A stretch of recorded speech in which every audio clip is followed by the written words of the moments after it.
Halo guys, kembali lagi dengan saya Kali Masada dari Akademi Kripto. Di video kali ini kita melanjutkan crypto investing strategi yang kedua. Di sini kita akan membahas strategi serigala domba.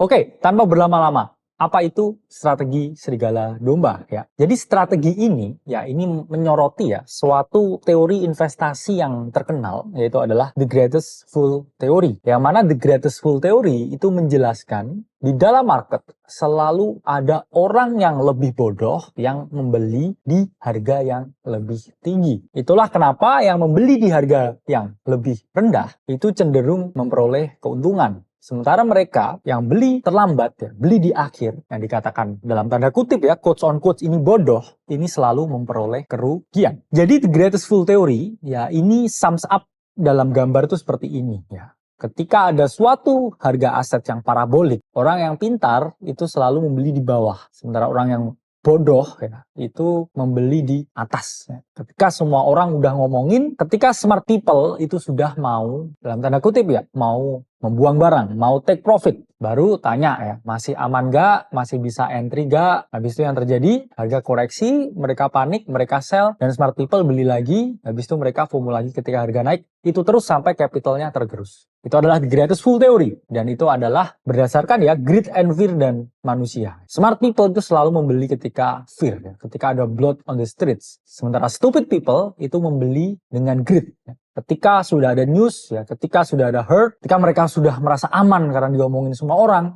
baru mereka membeli. Nah, itulah mayoritas people. Itulah kenapa 97% yang trading, yang investing itu selalu kalah ya. Karena 3% itu yang bisa mengendalikan emosi, 3% itu yang nggak FOMO, 3% itu yang riset duluan, 97% lainnya itu selalu rugi. Jadi di dalam The Greatest Fool Theory, ya di dalam market, ya kita bisa melihat bahwa market itu secara general ya itu ada dua phase ya dalam bullish ini ya. Itu adalah accumulation phase dan juga expansion phase. Di mana accumulation phase itu merupakan fase di mana para smart money ya dalam tanda kutip mengumpulkan barang. Jadi harga tidak naik tapi berkonsolidasi ya. Sangat lama. Tapi dalam tanda kutip harga ini ada yang menjaga. Misalkan multi-year supportnya di $10. Ya. Dia nggak break dari situ. Setiap kali mau turun di bawah 10, dibeli. Mau turun di bawah lagi 10 ya dibeli terus ya. Sama smart money ini. Karena smart money melihat fundamentalnya ya misalkan. Kemudian harga ini bergerak naik karena adanya confident harga ini nggak bisa turun ya dari 10. Sehingga kita melihat yang namanya expansion phase ya atau fase ekspansi. Ini adalah fase ketika harga ini sudah keluar ya dari fase akumulasi. Oke. Jadi berapa lama fase akumulasi ini? Fase akumulasi itu selalu terjadi 6 sampai 12 bulan. Ini based on teori apa Kak? Do teori ya. Jadi selalu ada teori dari yang apa kita ungkapkan.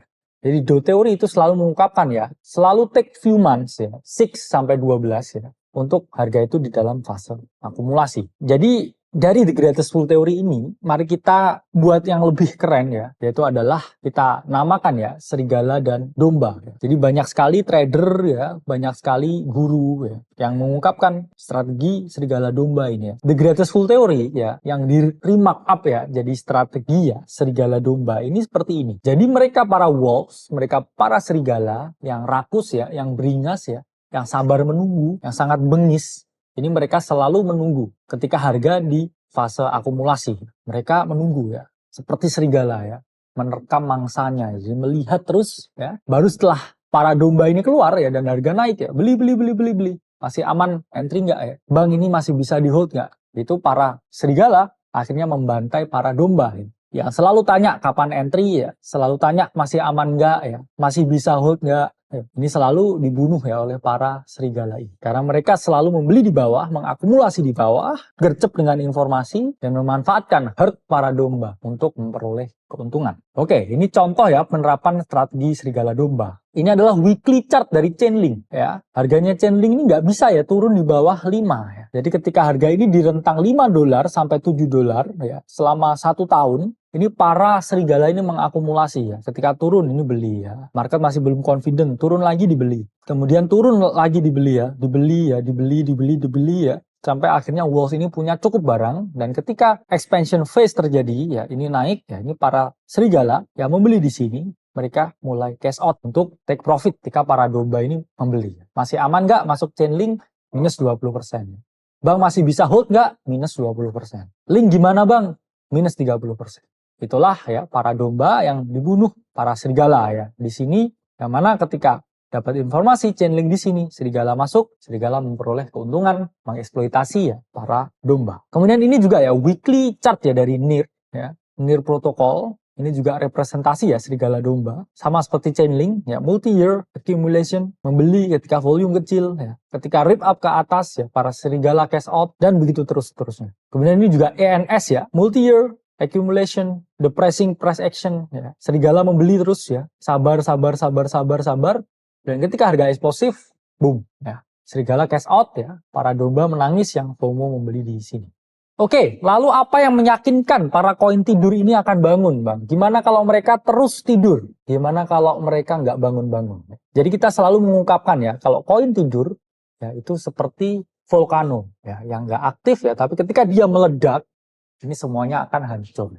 Karena dia akan sangat eksplosif ketika dia masih punya lava di dalamnya. Jadi ada 3 hal yang harus teman-teman perhatikan. Pertama pasti developer, kedua community, dan ketiga adalah fundamental. Apa pentingnya developer? Ya gini, semua perusahaan di dunia ya itu dijalankan oleh manusia. Ketika manusianya ini bagus, perusahaan ini performanya pasti bagus. Ketika manusianya ini malas-malesan, ya perusahaannya itu juga akan running dengan malas-malesan. Itulah teman-teman sangat penting ya melihat siapa yang run project ini. Karena visi itu tidak pernah melihat apa yang dikerjakan produknya. Selalu melihat siapa yang mengerjakan produknya. Oke, ini rahasia aja ya. Saya misalkan visi ya, saya melihat, oh ini adalah founder yang hebat, pernah membuat project ABCD. Itu meskipun kamu hanya mau jualan popcorn di jalan, ini saya pasti invest. Karena saya invest on the people, not on the business. Jadi bisnis apapun yang dia kerjakan itu pasti sukses.